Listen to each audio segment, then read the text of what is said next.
Hey you, I'm Sarah Turner. I'm a freelance medical copywriter, and today I want to talk to you about discovering your ideal client and building a strong client base, because identifying your ideal client is going to be one of the foundational things you should do to actually build a strong client base.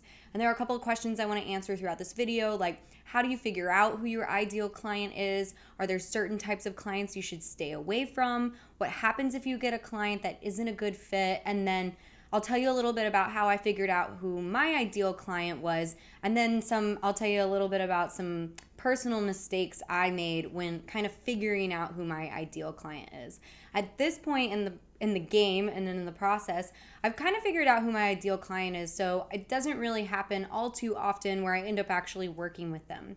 And I really want to stress the importance of finding an ideal client, because especially new freelance copywriters, when they're first starting out, they tend to take on people who are not ideal because they're desperate for work. They're looking to build their portfolio, looking to gain some traction.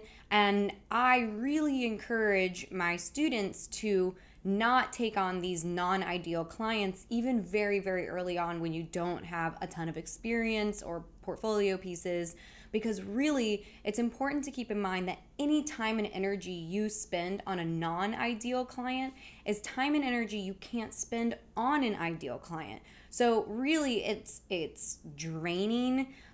Usually if they're not a good client, they can be actually like emotionally draining. And that is just wasted time and energy. So it's really important to get very clear about your ideal client. I definitely want you to take the time, write some things down, describe them, maybe even like give them a name, because that's going to help you build a strong client base. And also it's going to help you work for people you really enjoy and love working for. And as a writer, that's especially important because it's really hard to sit down and write for a jerk client. I have done it before. It is really tough to sit there and be like, I can't stand this guy, and then try and actually write something decent for them. So it's even more important for copywriters to have their ideal clients really figured out and honed in on. So having an ideal client also helps you narrow down your selection and all of your like marketing materials. Maybe it's just your website, but it allows you to have a website that speaks directly to them, which makes that website more effective. And if you're doing anything like cold emails or anything like that, knowing your ideal client allows you to make sure that you're actually talking to them. They hear what you're saying and they're like, okay, this person gets me. I want to work with them. So just like when you're a copywriter and you're writing for, whoever your audience is with your copy, and you need to know exactly who that person is, it is the same thing about understanding your ideal client. And so it also helps you because you know your audience better. As you start to identify your ideal client, you can really get to know their pain points, figure out what it is that they're really struggling with, especially in their marketing aspect of their business. And then as a copywriter, you can come in and find solutions to help them, and then you're going to bring value to the table. Your clients are going to love you more. It's really just going to be great all around.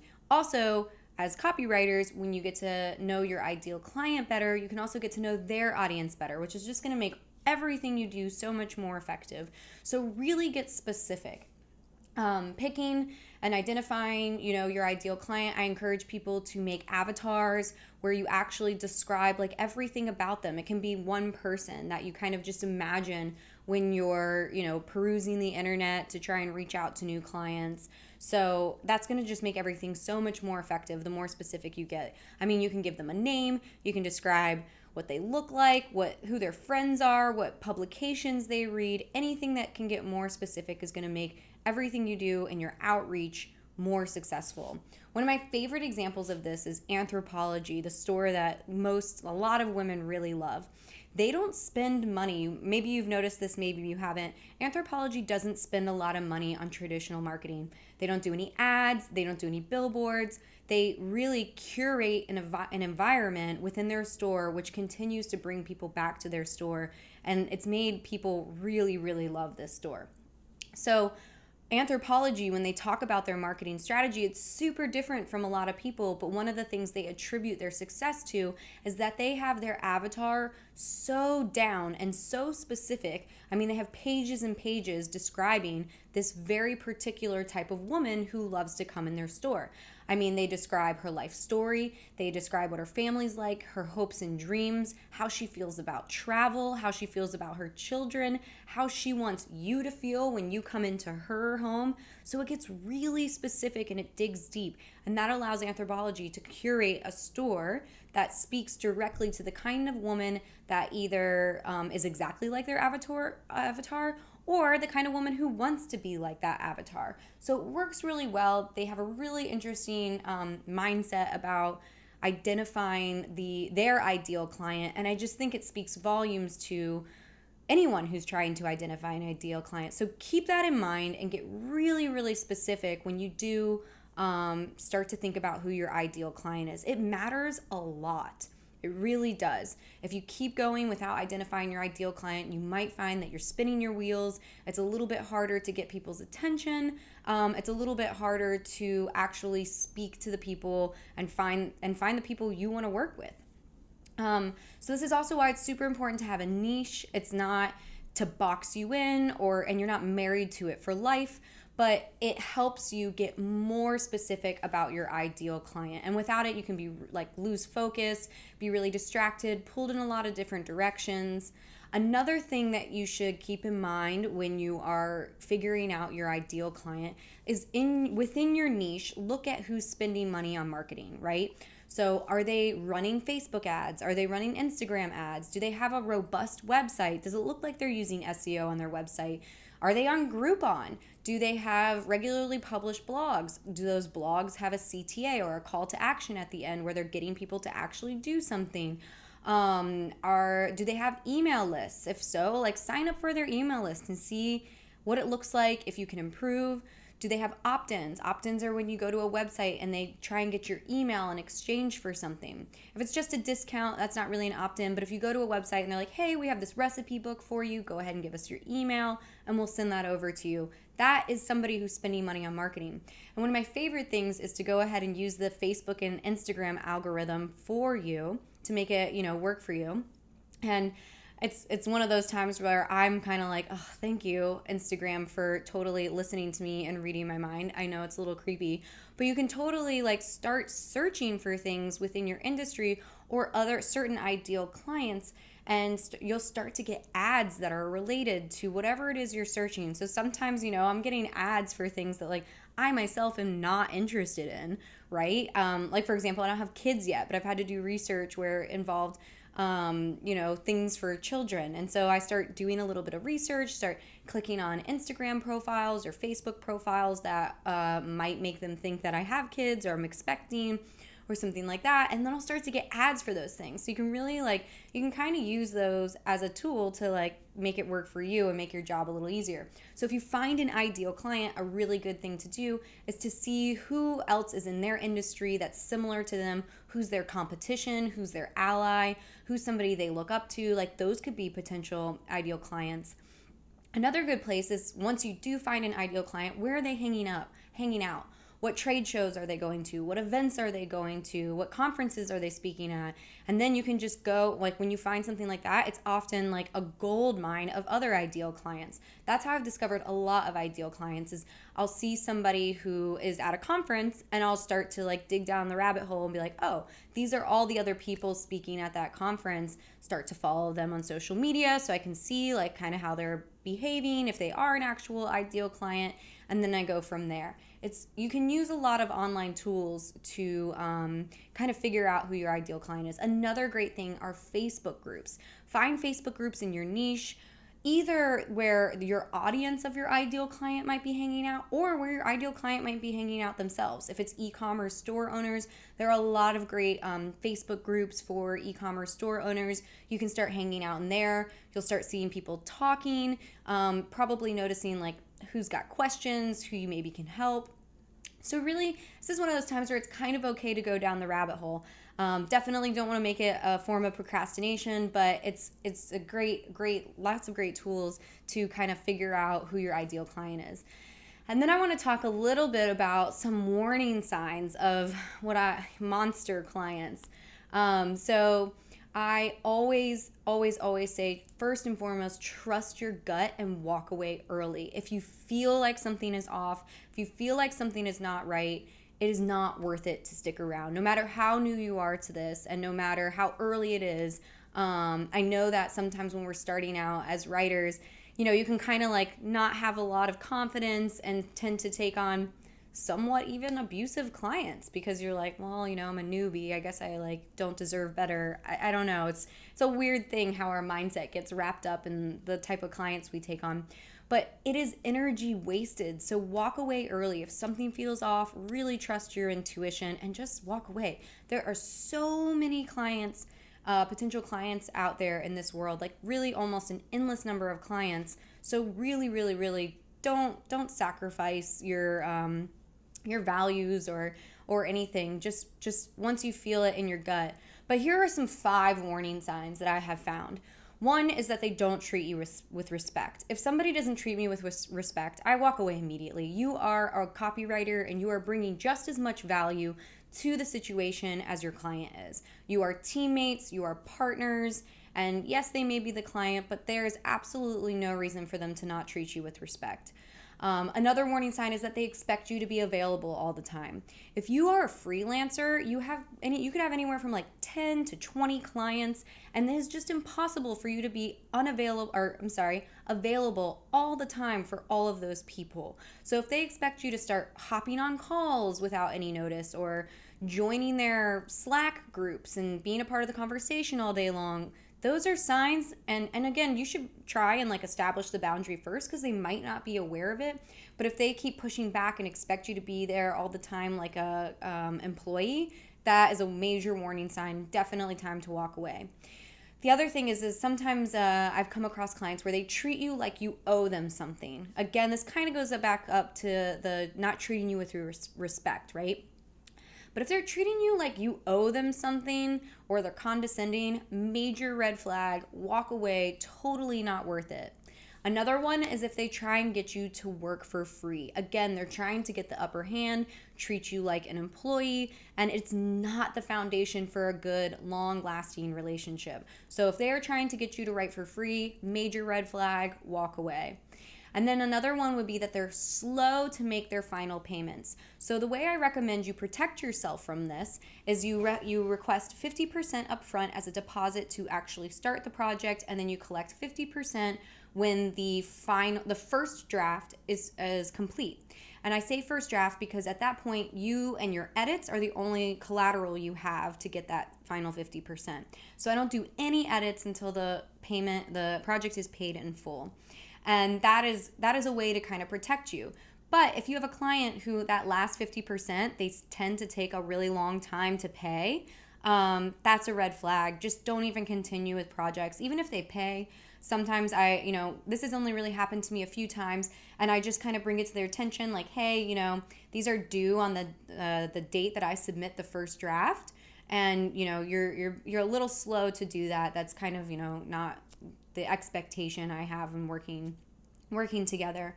So definitely with all of these, try and assert a boundary with respect, obviously. But if they don't respect it, it's done. Walk away early. Again, trust your gut. It is so not worth it. That's energy that can be put somewhere else into building your business. And always, always, always, no matter how horrible a client is to you, be sure that you are, acting with integrity and with the utmost respect, no matter what they throw your way. Because especially if you're working in a niche, and as a copywriter, your reputation is absolutely everything. So I always say, do everything with integrity. Your relationships are your most important thing. And you want people to walk away with a positive experience with you, even if you're like, oh, they were the worst. So I hope that helps. I'm going to tell you a few stories. First, I'll tell you about 2 non-ideal clients. One was just so completely disrespectful of my time. When you when you start to do a retainer and you do consistent work where you're submitting something like a piece of copy once every week, That's supposed to be on a schedule, right? And the reason I offer better pricing for people who sign up for a retainer with me, one of the reasons I offer better pricing is because I have expected work, and that's a huge benefit as a freelancer to know what's coming in like the next month. So that's something I offer, but this person just would not meet deadlines, would not respond, would not come up with topics, fast enough. I mean, we're talking 3 weeks later. They would drag out their like retainer to basically be 3 months, but really I started to realize they were doing the retainer because they wanted the better pricing, but they actually didn't want to, cooperate and work with me in the way that retainers normally work. So I eventually was like, okay, I'm really sorry, this isn't working. And one of the ways I say to people when it isn't working is I always do a trial project. That's a really good thing to do. That's how you figure out if it's an ideal client, and also you're not locked in. And they like it too because they think, oh, okay, it's just a trial project. We'll see if we like her. But really, it's just as much for you as it is for them to do a trial. So I always do a trial project, and then if I find out like this is not an ideal client, I usually say something along the lines of, hey, now that I understand your needs a little bit better, I don't think we're like, I have the bandwidth to accommodate what you're looking for. And then I always give them a recommendation. I either refer them to another copywriter who I think might be good. I always warn that copywriter of what's been going on and make sure that they're okay with taking it on. Or I point them in the direction of like a content agency or something that might help them.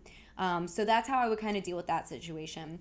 The other client was not paying their final payment on time, and I just had to write a really kind but strongly worded email saying, hey, you know what, this is the expectation. These are when payments are due. And she actually turned into an ideal client once I asserted that boundary. So ideal clients are a little bit of a dance. You want to find them, but you also need to make sure that you're showing up as a business owner. You're not letting them push you around, and you're doing it with poise and grace, because non-ideal clients can very quickly turn into ideal clients if you just get them on board with how you run things and your expectations. So, and then one ideal client who I like really, really love, she's the perfect definition of an ideal client for me. There is a ton of mutual respect. She is kind to me. She sees my value. She appreciates my time. She's respectful of my time. And a huge one for me is that she actually puts my recommendations into action, because I've had really great paying clients that like wouldn't put my recommendations into action. And I'm the kind of person who wants results for my clients, right? So it was really hard for me to see them spending like a lot of money, and they weren't getting the results they wanted, but also they weren't following my recommendations. So for me, an ideal client is also somebody who takes your advice. And this one ideal client who I'm thinking of while I'm talking, she takes my recommendations, and we have seen tremendous results together. So it's really exciting for her to take my advice and then for her to get the like kick-ass results. So, yeah. And then honestly, because she's an absolute pleasure to work for, every time I sit down to write for her, I am excited, I'm happy, I'm thrilled, and it's just a reciprocal process and cycle. And honestly, I would like call her a friend at this point. We've been working together for a few years now. And that is what an ideal client should feel like. So really don't settle for anything less, because they are out there. You just got to keep looking, and you got to stop wasting your time on non-ideal clients. That is definitely a huge, huge piece of advice. All right, so I want to read for you. I asked in my Facebook group some examples of ideal clients. I asked everyone what their ideal client was, and they have a workbook where they get to, kind of really focus in and get specific. And I liked some of their answers. So here was one. My ideal client has regular content for the internet, understands marketing essentials. That is an important part. You want an ideal client who understands the importance of marketing, and is hungry for new clients while maintaining and fostering relationships with existing clients. Love that. They are too busy with their product or service to deal with copywriting, but they are creative enough to know what they want and how they would like me to say it. Oh, and they think I'm the greatest thing since sliced bread. I love that last bit, because that is part of an ideal client. An ideal client isn't just who they are in their business sense, it's how they interact with you and how they feel about you. Your ideal client should love you and adore you, and it should be a mutual feeling, because that is how you create a freelance writing business that makes you excited about getting out of bed in the morning. All right, here's another one. My ideal client has a passion for fitness and wellness. They want to not only help their customers get that dream body, but they understand fitness and wellness is a way of life, not a crash diet. My ideal client believes in fostering strength, and it's important for everyday life. My ideal client understands that fitness is functional, and my ideal client is sick of the gym down the street crushing them in social media and marketing. I love that. My client rides the edge in trying to write copy for themselves, but they find they struggle in marketing, so they are really happy when I come on board. So this is a good example that actually paints a picture of who you're looking for when you're starting out. So they're going to be going after people who, probably don't have a marketing team. And honestly, a lot of like gyms and stuff, they generally don't have a massive marketing team. They usually are a little mom and pop shop and would love to bring on a freelance copywriter. So I love that one. That's a great one. All right, my ideal client is a business owner of a small boutique or online shop that promotes eco-friendly clothing or goods and services. They understand the value in copywriting. Another great example. And then this is another one. I have two ideal clients. One is a smaller clinic or practice of providers such as MDs, NPs, massage, acupuncture, PT, looking to grow their online presence. And then my other dream client is bigger healthcare groups that need help with consulting, web development for devices, drugs, and products. So this is somebody who decided to have two ideal clients, but what's important here is they differentiated between the two and they separated them. And they could honestly, in my opinion, get a little bit more specific about each. All right, this is the last one. My ideal client is a healthcare practitioner looking to grow their patient base by growing their online presence. My practitioner not only cares about medical side of their practice, but the patient care side as well. So not only are they talking about what they're like in their business sense, but also in how they relate to their audience or their ideal client. My ideal clients go above and beyond with their medical duties and educate their patients in a way that helps them improve and sustain their health without having to incorporate pharmaceuticals. So they know these are going to be people who have much more natural approaches. My ideal client sees the value and impact in having a copywriter and how it will have a successful impact on their business. My ideal client is looking for routine and ongoing work from their copywriter. So again, all of these people, for the most part, incorporated not only what their ideal client looks like within their business and their world, but how they interact with them. And these could have all gotten more specific, but they're a great start because it's really important to sit down and think about your ideal client. All right, I hope that helps. It is so important to think about your ideal client and to remember that you're worth it. Your work brings so much value to people's businesses, so don't sell yourself short, and definitely don't waste your time with a soul-sucking client because they are not your ideal client. Thanks for watching, and if you liked what you saw, go ahead and hit that thumbs up button and hit subscribe, and I'll be adding to my YouTube channel weekly, so feel free to leave what you'd like to see more of in the comments, and I'll be sure to follow up. Thanks, guys!